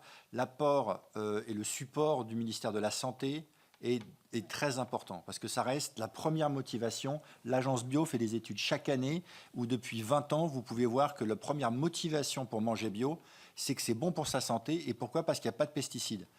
Alors il fut un temps où les gens... Et ce qu'on observe en fait, c'est que le greenwashing dont vous parlez, où la multiplication des labels faisait partie d'une initiative un peu lourde pour expliquer que c'était presque aussi bien, de toute façon c'était quasi pareil, et bien paradoxalement, avec, on va dire, l'oubli des modèles de l'agriculture conventionnelle sur l'environnement, en fait, hein, c'est-à-dire que finalement, on a qu'à remettre plus de pesticides, tout ira bien. Ce qu'on observe, nous, c'est que les consommateurs n'en veulent pas. Et donc, on voit une remontée des marchés, que ce soit en magasin bio ou en grande distribution, autour de cet item-là. Donc la partie industrielle pour répondre à cette question de façon très sobre. Et après, de l'autre côté, mon autre casquette, je dirige une entreprise qui est faite pour faire préférer mes produits à ceux des autres. On ne croit pas que si simplement je vends le label bio, vous pouvez acheter demain matin une boisson végétale Lidl bio avec le même label que celui qui est chez La Vie Claire ou chez Björk, d'accord ? Donc notre travail à nous au quotidien, c'est de créer de la différence et de la préférence sur nos produits. C'est à moi d'aller innover pour qu'en boisson végétale, là, vous aviez qu'un litre de soja il y a 15 ans, promenez-vous dans un rayon, vous allez avoir 60 types de boissons végétales de Björk, vous aurez votre choix et votre goût. Donc on doit amener de la préférence et de la différenciation un peu shiny, comme vous dites, mais elle n'est pas insincère. C'est-à-dire ça ne veut pas dire, pas parce qu'on fait la promotion de nos produits qu'on fait du dénigrement ou qu'on n'est pas vrai, en fait. Nos consommateurs, et je rejoins la segmentation proposée par Christelle, c'est des gens qui ont des exigences de transparence. Donc, il veut savoir ce qu'ils mangent, d'où ça vient, comment c'est labellisé, quelle est la pratique de l'entreprise derrière en termes de RSE, etc. Donc, il y a besoin d'aller créer cette différenciation, mais elle n'est pas forcément insincère.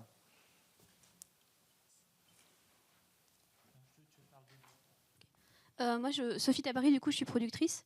Et bien entendu, je porte la voix aussi des producteurs dans ma région. Et de notre côté, on a des producteurs qui vont se déconvertir. Donc, je ne suis pas inquiète dans 15 ans sur le fait que la bio aura surmonté cette crise. Par contre, je suis inquiète pour vos approvisionnements dans 1, 2 ou 3 ans parce que les conversions sont longues.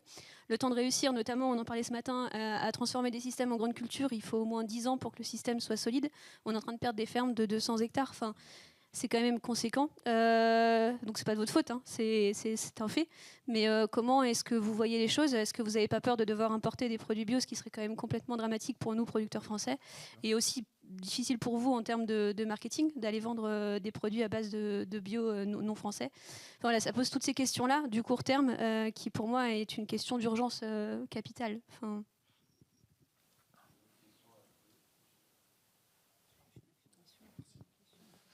Bonjour, merci pour vos présentations. Hugo Bessière, moi je suis conseiller départemental à Nantes en Loire-Atlantique. Je suis élu au projet alimentaire du département qu'on essaye de développer sans les compétences et sans les moyens financiers. Donc c'est pas forcément facile tous les jours, mais il y a plein de choses super qui se passent, comme ça a été le cas tout à l'heure dans les présentations. Je voulais juste revenir sur le fait que nous on a un territoire, on a 1% de bonne qualité de l'eau, 17 captages prioritaires d'eau, ils sont tous abîmés. Les femmes enceintes ne peuvent plus boire d'eau. Il y a un cancer pédiatrique à Sainte-Pazanne. Enfin, il y a une situation qui est quand même assez déplorable sur notre territoire. Et les gens en sont conscients. Et pourtant, c'est hyper difficile de faire basculer derrière la restauration collective. On a 84 collèges, on n'est que à 23% de bio, on respecte Egalim, mais on veut aller plus loin, c'est hyper difficile. Mais l'angle que je voulais soulever ici, et peut-être que ça peut nous aider à réfléchir et à trouver d'autres pistes et d'autres débouchés, je m'adresse à vous tous du coup et toutes, c'est l'angle de la santé via nos anciens et nos anciennes. Je pense aux hôpitaux, aux EHPAD, à tout ce secteur-là de la restoco, qui est un angle mort pour moi aujourd'hui. Je dis ça parce que les départements sont en lien avec les EHPAD. Et nous, quand on a fait le tour, ils ne sont même pas au courant qu'il y a une loi Egalim, quoi. Enfin, en fait, je pense qu'on a établi ça à 63 millions à peu près de repas dans la restoco, rien que sur le département. il y a une offre, il y a une demande qui pourrait se créer et générer qui est énorme. Aujourd'hui, les crèches sont quasiment dans les collectivités territoriales tout en bio parce que les parents sont inquiets. Mais c'est pas normal que nos anciens et nos anciennes, qui sont des publics fragilisés, mangent de la bouffe de mauvaise qualité. Donc, est-ce que vous avez réfléchi à ça dans vos campagnes de communication, dans la pénétration des marchés, d'aller vers ces acteurs, bon, qui malheureusement, les EHPAD n'ont pas des gros budgets non plus, mais je suis persuadé qu'il y a un secteur à ouvrir, quoi. Je peux juste répondre, et Loïc après peut-être. Concernant la loi Egalim, puisque c'est ça que vous parlez, il y a plusieurs niveaux. Il y a la loi Egalim, la commande publique. Donc, je taquinais nos amis sénateurs, parce que bon, ils peuvent ici, c'est une commande publique, donc mettre à la fois la cantine, le buffet en bio, la cave. Non, mais je dis ça, mais c'est quand même un fleuron. Et quand on reçoit des chefs d'État étrangers, on met de belles bouteilles sur la table, donc il n'y a pas de raison. Et par ailleurs, je dirais la commande publique, le meilleur élève actuellement, c'est le ministère de l'Armée. Donc quand on veut transposer, après il y a les hôpitaux, comme vous dites très justement, avec des extensions sur les EHPAD. Il y a également, bien sûr, les prisons. Enfin, ça fait beaucoup de monde globalement. Donc la commande publique, là, je dirais que c'est l'État, c'est le ministre en charge d'eux qui peut orienter directement. Après, il y a tout ce que nous a été démontré ce matin au travers de la restauration des écoles communales, primaires, pardon, où c'est les communes qui le portent. Le département après au niveau des collèges, même si ce n'est pas toujours aussi facile. Et les régions, ce sont les lycées. Donc, il y a toutes ces strates. Je ne sais pas si c'est complexe comme ça dans tous les pays, mais chez nous, ce n'est pas évident. Mais chaque fois, il faut trouver de bonnes volontés. Et à l'agence bio, on essaie d'y contribuer dans nos présences au Salon des maires. On essaie d'y contribuer en ayant 3 ou 4 collaborateurs qui s'occupent de ça en permanence. Et également en ayant de la communication vers tous les acteurs pour expliquer tout cela. Donc voilà. Et ensuite, pour répondre à madame tout à l'heure sur la partie des déconversions et demain avec quoi on s'approvisionnera, je crois que c'est quelque chose que j'imagine que nos élus ici présents l'entendent, de dire ne lâchons pas le sujet de la conversion parce que demain, les acteurs économiques sur le terrain nous disent que ça va redémarrer. Et en attendant, c'est vrai qu'il y a eu des sujets compliqués. Il y en a eu sur le port. L'agence bio a piloté un budget de 2 millions. Elle est en train d'en piloter un dans les 3 laits ovins, bovins et caprins pour justement passer le cap. Et je sais que vos organisations, toutes confondues ici, militent, l'organisation professionnelle d'agriculteurs milite justement pour dire l'agriculture biologique, c'est le fait agricole comme tout fait agricole. Il y a des moments, il faut l'accompagner quand il y a une difficulté, qu'elle soit d'ordre météorologique, qu'elle soit d'ordre conjoncturel de marché, ou qu'elle soit d'une inadéquation entre l'offre et la demande. C'est-à-dire il y a des sinistres où les gens attendent, et je l'entends volontiers, mais je n'ai pas le chéquier. Il y a des sinistres où les gens ne savent pas comment ils vont finir à la fin le mois en agriculture. Mais franchement, les connaissants et les côtoyants, vos organisations professionnelles, la plupart s'inquiètent de ça et ont porté les sujets dans les ministères. Alors, après, je pense qu'on s'inquiète tous de ça et de ce qui se passe effectivement dans la déconversion. C'est évident, c'est un gros sujet. Après, moi, je suis convaincue que c'est parce qu'il y aura une demande qui va repartir aussi fortement que du coup, ça va aussi donner de l'appétit aux gens pour ou rester en bio, ou en tout cas avoir envie d'être en bio, parce qu'effectivement aujourd'hui, avec des volumes qui ont baissé, notamment sur la grande distribution, les difficultés qu'il y a autour des cahiers des charges bio, forcément ça donne pas du tout envie de rester en bio et ça génère des conversions, c'est sûr et certain. Et je vais juste répondre sur la vie claire, nous ce qu'on fait, 80% de nos fournisseurs sont des partenaires de nous depuis plus de 20 ans, et notamment sur le fruits et légumes. Alors je prends les fruits et légumes que je connais un peu mieux, donc qui sont principalement des producteurs locaux, avec qui on bosse main dans la main, suivant qu'ils ont des difficultés ou pas de difficultés. Quand ils ont des difficultés, une mauvaise récolte, une récolte grêlée, ça arrive aussi, ou pas les bons calibres, ça arrive aussi. C'est travail qu'on fait avec eux justement pour leur prendre l'intégralité de leur récolte, même quand c'est pas comme on voudrait que ce soit exactement notre cahier des charges. Donc ça, c'est un travail qu'on fait aussi pour les aider. Après, je vais prendre ma casquette du Synadis, mais je pense que des gens comme Biocop font énormément de travail aussi en la matière. Enfin, il y a plus de 3 millions. Alors ça me fait un petit peu mal de parler de Biocop, mais c'est pas grave, je le fais quand même en tant que Synadis, parce que je suis cette casquette-là. Mais quand ils donnent 3 millions pour aider leurs producteurs ce qu'ils ont fait récemment, c'est quand même un gros soutien à la filière amont, je pense que malgré tout. Donc chacun avec ses moyens essaie d'aider la filière amont au maximum, parce qu'on a bien conscience que c'est pas évident. Et je pense que c'est pas évident pour l'agriculteur, c'est pas évident pour les magasins spécialisés bio. Je veux dire, on a tous vécu la galère, parce que nous aussi, on a 375 magasins qui ont fermé, dont des indépendants. Donc on essaye autant que possible d'être fidèles, en partenariat, de pas tordre le cou au niveau des prix non plus. Alors on essaie de trouver le bon équilibre par rapport à l'accessibilité des produits dont on parlait tout à l'heure. Mais je pense qu'à chacun, on a des actions justement pour essayer d'aider nos producteurs. Et moi, je suis convaincue que c'est par la demande que ça repartira. S'il y a une vraie demande, ça donnera effectivement envie aux producteurs de rester en bio. Voilà. Si je peux me permettre, juste sur le fait Egalim, on est quand même en pleine renégociation de la loi Egalim qui va passer sur les 2 assemblées. Et il y a certainement à faire évoluer par rapport à ça. D'une part, sur la commande publique, de favoriser ce qui était évoqué tout à l'heure, c'est-à-dire de pouvoir favoriser le local. Mais alors aujourd'hui, c'est possible, mais avec des gymnastiques extraordinaires, ça a été rappelé. Favoriser le local et ouvrir un peu l'aspect légal par rapport à ça. La deuxième chose, c'est que quand il y a un fonds comme ça, 200 jours par an, c'est à peu près ça le scolaire, de fonds de business pour un agriculteur ou pour un transformateur, ça donne une stabilité. Et après, charge à lui de chercher les compléments, soit en saison, puisqu'en été, les écoles sont fermées, soit en saison, soit en, sur d'autres débouchés, ni plus ni moins. Et puis, je dirais que ce qui est intéressant aussi, c'est peut-être de faciliter ou d'ouvrir un peu une réflexion sur ce qu'il y en a beaucoup qui commencent à faire, c'est-à-dire la contractualisation. C'est-à-dire de donner une visibilité, chose qu'on fait beaucoup en commerce équitable, voilà, de permettre justement, sans l'obliger, parce que bon, d'une façon volontaire, mais de contractualiser, parfois tricontractualisation entre l'agriculteur, le traceau et le distributeur. Mais c'est des choses qu'il faut favoriser, soit par le levier législatif qui permettent l'accessibilité, soit par tout simplement de la pédagogie ou des modèles de contrat, enfin, de favoriser ça et de l'expliquer à tous les acteurs, parce que là aussi, ça donne une stabilité. Et quitte à ce que ce soit dans un tunnel de prix, on sait bien que les choses ne sont pas immuables et elles varient en fonction de l'offre et de la demande et d'autres facteurs. Mais c'est quand même des pistes qu'il faut favoriser et qui ont montré dans d'autres situations qu'elles peuvent amener des réponses. Merci.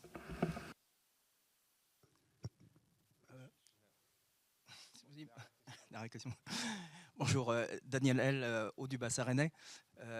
Moi, pour prolonger un petit peu la réflexion là, du lien entre bio et local, en fait, on s'aperçoit que dans les GMS en particulier, les filières bio locales ne sont pas du tout présentes. Et donc, comment on peut expliquer ça, sachant que l'enjeu, c'est justement d'aller dans ce sens-là pour convaincre davantage le consommateur. Et puis une question pour peut-être Pascal Ebel, c'est j'ai été étonné, j'ai pas retrouvé un certain nombre de résultats d'autres études. Moi, ce que j'avais en tête, c'est que les gens se détournent un petit peu du label bio, mais plus globalement des labels, pour aller vers des marques, en particulier les jeunes, qui vont plus vers des marques. Et ça... est-ce que vous confirmez que ça va dans ce sens-là ou pas du tout? Merci. Donc je réponds à la deuxième question. Donc en effet, le fait que les jeunes achètent des marques, ça a toujours été vrai. C'est-à-dire que dans la population, ceux qui, en tous les cas, déclarent être fidèles aux marques, c'est avant tout les jeunes, parce que quand on est plus âgé, en fait, on n'a plus besoin de marques pour avoir des repères, pour faire de la consommation. C'est une question de maturité du consommateur. Et donc, en effet, il y a des évolutions qui sont récentes, en fait. C'est-à-dire que les marques distributeurs ont gagné plein de parts de marché pendant les 2 dernières années. Et que là, il y a un petit revirement. Donc, il faut, en effet, surfer sur un moment où ce qu'il faut faire, c'est regagner du volume, puisque la valeur, on ne l'a pas, puisqu'il n'y a plus d'inflation. Donc, c'est un peu tout l'enjeu de tous les acteurs économiques. Et à la question des types d'agriculture, il faut savoir quand même que les industriels, les gros, ils essayent de développer d'autres types d'agriculture, l'agriculture régénératrice, qui mettent beaucoup de moyens, et que finalement, cette question du bio, en fait, ce qu'on voit, c'est que le consommateur, il ne connaît que le bio, parce qu'en fait, c'est le label. Et en France, c'est très important d'avoir un label qui soit reconnu par l'Europe, qui soit reconnu par l'État français, parce que le consommateur français n'a pas confiance dans les labels privés. Donc à la question qui était posée tout à l'heure sur est-ce que les autres labels ne vont pas effacer le bio, non, parce que celui qui est le plus connu, et c'est pour ça qu'il faut le réhabiliter et en effet recréer de la confiance. Il y a quand même eu, il y a quelques années, une méfiance qui s'est faite sur le bio. C'est pas que le local, que les offres concurrentes qui ont fait de la concurrence, parce que justement c'était dans la GMS en fait. C'est un peu ça qui s'est passé. C'est-à-dire que quand on a eu un afflux d'offres dans la grande distribution, ceux qui étaient plus biosensibles se sont dit, mais s'il y a toute cette offre, c'est que derrière, il y a de la fraude, c'est que derrière, c'est pas du vrai bio, en fait. Donc, il faut faire attention à faire une croissance aussi qui ne respecte pas, en fait, l'attente réelle, qui est qu'on veut du bio, mais qui soit local, français, et fait de façon propre. Et il y a aussi le fait qu'il y avait de la fraude sur le bio, en fait. Et je pense que les consommateurs le savent aussi. Eh bien, merci pour cette dernière intervention, Pascal. Merci à tous ces intervenants et puis aux organisateurs de cette journée d'avoir pu avoir cette table ronde autour de la consommation. Ce qui ressort, c'est que, les signaux conjoncturels sont plutôt bons. On sent qu'il y a eu, en effet, un ajustement sur notamment l'offre par rapport à cette période de forte croissance. Moi, je retiens aussi l'importance des filières. On parle de la production, de la transformation, de la distribution. Jean, tu as parlé de contractualisation. Ça me semble extrêmement important, notamment pour garantir le revenu des producteurs. Mais si en effet on généralise la bio, mais que les producteurs ne sont pas payés ou se payent à un demi-SMIC horaire, on n'aura pas réglé toutes les problématiques du monde agricole. On a, Pascal, vous l'avez dit, cette problématique aussi du local. En effet, comment le bio est capable de s'approprier le local. Je pense que c'est important à tout niveau, autant pour les transformateurs que pour les distributeurs. Pour les producteurs, c'est plus facile parce que quand on vend directement, soit à la ferme, soit une AMAP, soit sur un marché, on sait que c'est local. Mais je pense que aussi dans les filières plus longues, il faut savoir intégrer ça. Et c'est une attente, en tout cas, des Français qu'on le voit surtout. Et puis, bien entendu, les tendances de consommation qui vont toujours aussi sur des produits transformés prêts à manger, de la restauration hors foyer, privée, du snacking. Et donc ça, c'est une question pour les transformateurs. Comment intégrer ça dans une offre sans non plus trop déraper sur la qualité, autant nutritionnelle que gustative? Merci pour vos interventions.